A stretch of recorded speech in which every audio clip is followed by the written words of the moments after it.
What is up, everybody? Purple and Gold podcast back after being on the road for more than a week. Here with an SEC tournament preview on this Tuesday. Conference tournaments will get underway in earnest all around the country today, and LSU will play the very last game tonight in Hoover. Could be a late night, could be some weird stuff.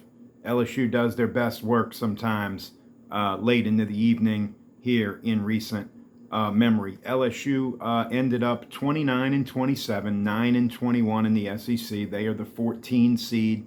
They will play Oklahoma tonight. LSU did not use William Schmidt over the weekend. Basically, Jay Johnson was very realistic about what they were up against. LSU's only path to make the NCAA tournament was to win the SEC tournament. I don't want to say that they conceded the weekend against Florida, but in some ways they did. Jay Johnson said it made him sick to his stomach. But LSU will use William Schmidt tonight. And look, as far as the strategy goes, the strategy here will work. Oklahoma's countering with a relief pitcher, Gavin Jones. He's thrown 20 in the third innings all season long. Oklahoma is probably largely locked in to an NCAA tournament spot. They cannot host a regional. They'll be a 2 or a 3 seed somewhere, depending upon what they do in Hoover. And their top 2 pitchers went on Thursday and Friday, and you just can't bring a guy back on a Tuesday. LSU should have a full complement of pitchers behind William Schmidt. And Jay Johnson said yesterday, before they boarded the bus for Hoover, that he would treat each game in this tournament like Game 3 of the College World Series final. I do think the best laid plan would be to not use Kason Evans tonight and possibly start Kason Evans tomorrow if you won tonight and were able to play Auburn. Now, Auburn, of course, will have an extra day off. Auburn is playing for a top 8 seed. You could see Auburn's ace on one shorter day's rest, or you might not. Butch Thompson and Auburn will have to make that decision relative to where they think they are. And so potentially, could you get Kason Evans against maybe, a little bit of a bullpen game for Auburn? And look, is LSU going to win the SEC tournament? No. Their pitching staff has just been horrendous. They can't get people out consistently enough in a regular weekend, and now you would be asking them to, be taxed and play, whatever that is, 6 consecutive days that it would take to win the championship. Not going to happen.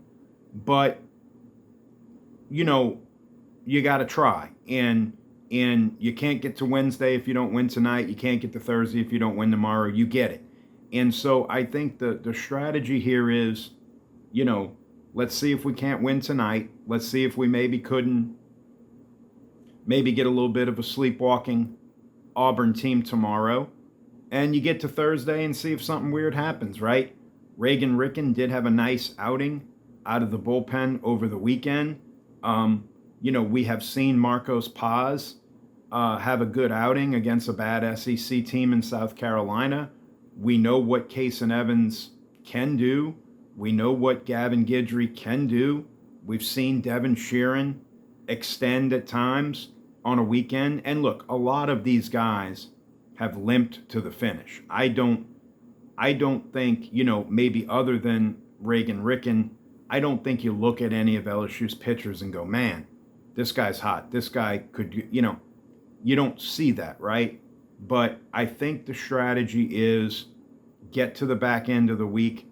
It's a single elimination tournament. Do you get some LSU fans in there on a Wednesday or Thursday if you make it? And does some weird stuff begin to happen? So that's sort of where we're at in the SEC tournament. LSU matches up okay with Oklahoma. If you remember, Oklahoma took 2 out of 3 at the box. That was probably LSU's best pitched weekend, though, in SEC play. They only gave up 9 runs all weekend. They beat up on Cam Johnson on the Thursday night game, lost a close one on Friday, had the lead late on the Saturday game. Jack Ruckert fumbled a double play. Oklahoma took the lead and they won the game. That really was a series you felt like LSU should have won. I think LSU's got a puncher's chance tonight. Certainly, new life now in postseason play. Moving on to some other topics, there are some basketball reports that I wanted to get to. First, Austin Nunez, a guard from most recently from Texas San Antonio, committed and signed with LSU last night. He has had 2 stints at Arizona State, 1 year at Ole Miss, 1 year at UTSA. Very experienced player, averaged 9.8 points per game last year for the Roadrunners. So he joins Abdi Brashear from Kansas State, Mo Diabate from Alabama, Marcio Santos, the Brazilian international player. Ahmad Hudson is expected to be on this roster. So the roster is, and Divine Ugochukwu from Michigan State. So the roster is starting to come together, but I think the bigger pieces are still out there. So that's a couple of things I wanted to hit on here in the next couple of minutes. One is there was a report yesterday from an Israeli outlet that Yam Madar was going to sign with LSU for $5 million pending he can get eligible. He's a 25-year-old who will turn 26 in December, was drafted by the Celtics, I believe, in the 2020 NBA draft, was a draft and stash, never played in the NBA, did play with the Celtics Summer League team the year after he got drafted.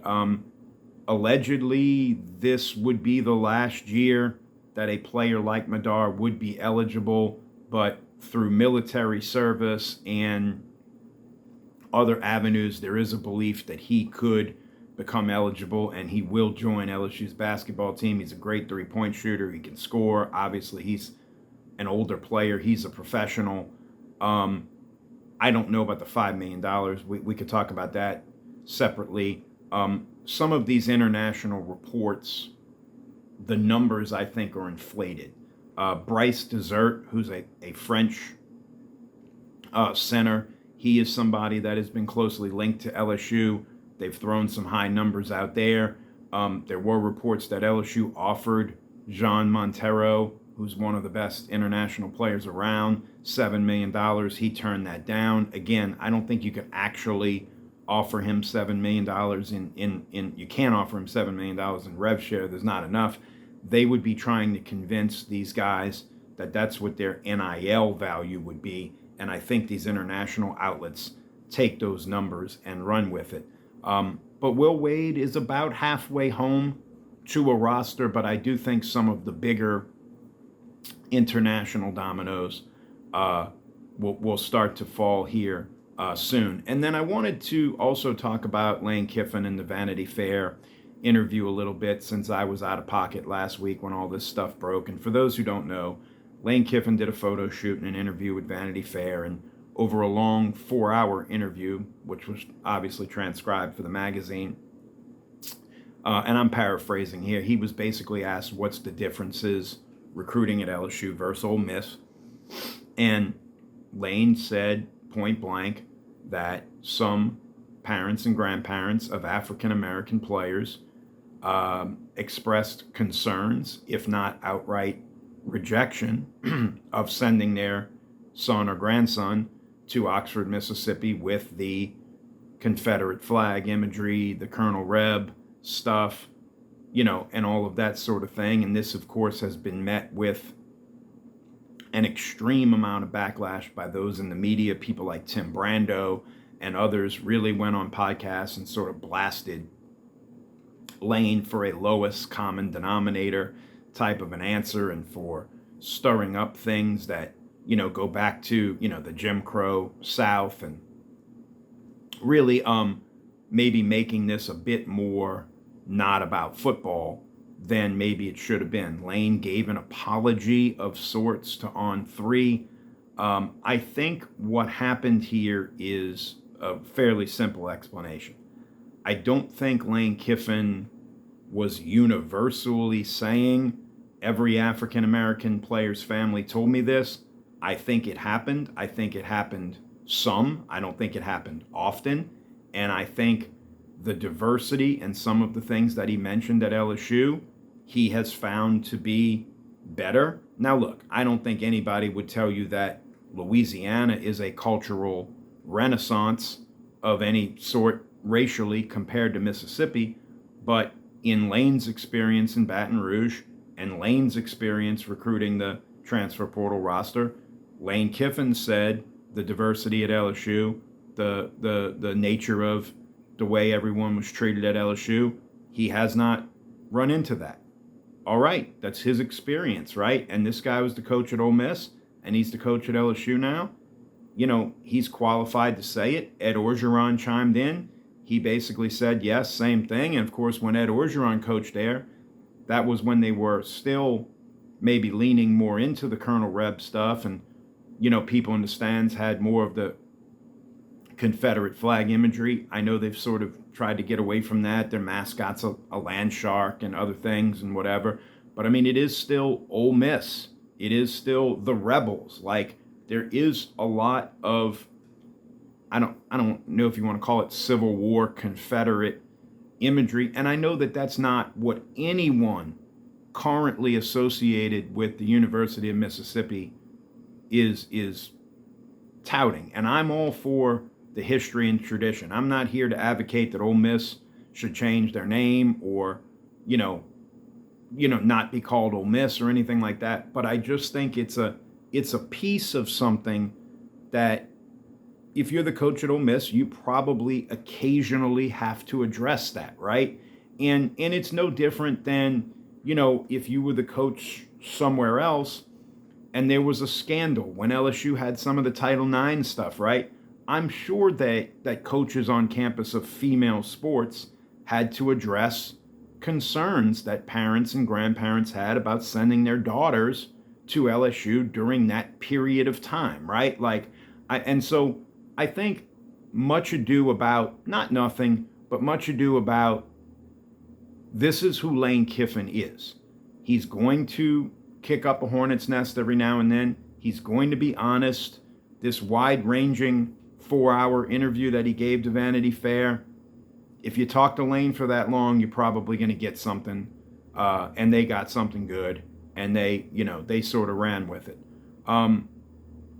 I will just tell you this. The LSU-Clemson football game has been announced for 6:30 p.m. The LSU-Ole Miss game in Week 3 has been announced for 6:30 p.m. The atmosphere in Tiger Stadium on Labor Day weekend is going to be off the chart. We're going to be talking about an all-timer, right? You got Clemson coming to town. It's Lane Kiffin's debut night game at Tiger Stadium, $40 million roster, the whole 9 yards. And then 2 weeks later, when LSU goes to Oxford, just thinking about it in my head, I can't think of a more hostile environment that an LSU team has gone into in recent memory. And look, I know there were some Alabama teams that came here, the early Alabama teams with Nick Saban, and, Tiger Stadium dripped with emotion, right? I know LSU's gone in some other road games and played some big games, obviously the game of the century in Tuscaloosa and other things. I know they've gone and played some real big baseball weekends here and there. But this is one that and we'll talk about this over the summer some more. I think the Ole Miss fans are really spurned. I think they're really bitter. Nick Saban didn't leave LSU for Alabama. He left LSU for the NFL and the Miami Dolphins. It's been a little while since we've seen one like this, and I certainly think this one's going to have all the earmarks of maybe something bigger than a football game, and we'll keep an eye on that. College game day will be at LSU to open the season against Clemson. It will be their, I believe, their 400th or 500th show. I think it's the 40th anniversary of them going on the road. Again, we'll talk more about all of that in the summer and late summer as it gets closer.